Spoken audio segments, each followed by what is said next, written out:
Ya, saudara, usai menjalani pelatihan di Amerika Serikat selama 2 pekan, tim nasional bola basket Indonesia kini tiba di Indonesia. Program pemusatan latihan di Amerika ini untuk mempersiapkan tim basket putra Indonesia menghadapi Asian Games 2018. Tim nasional basket putra Indonesia akhirnya kembali ke tanah air setelah 2 pekan menjalani training camp di Amerika Serikat.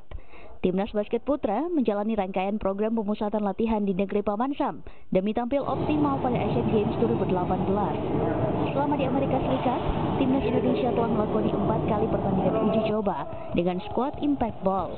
Pengalaman training camp di negeri Paman Sam diyakini para atlet telah membangun ketahanan fisik dan individual skill pemain. Yang pasti ya individual skillnya kita diperbaikin di sana ya, individualnya.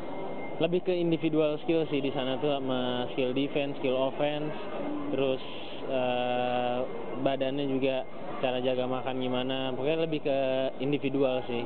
Tiba di tanah air, para punggawa timnas diliburkan selama 6 hari untuk merayakan Hari Raya Idul Fitri.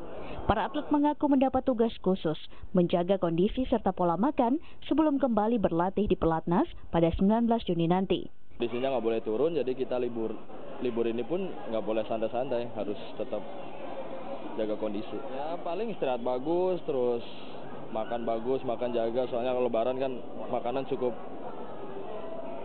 lumayan lah, jadi harus dijaga gitu. Selain persiapan Asian Games, timnas basket putra Indonesia juga tengah mempersiapkan diri menghadapi kejuaraan di Thailand pada 26 Juni nanti. Kejuaraan ini sekaligus menjadi ajang kualifikasi turnamen tingkat Asia Tenggara SEABA 2020. Marta Waro, Adrian Gatut, Kompas TV, Jakarta.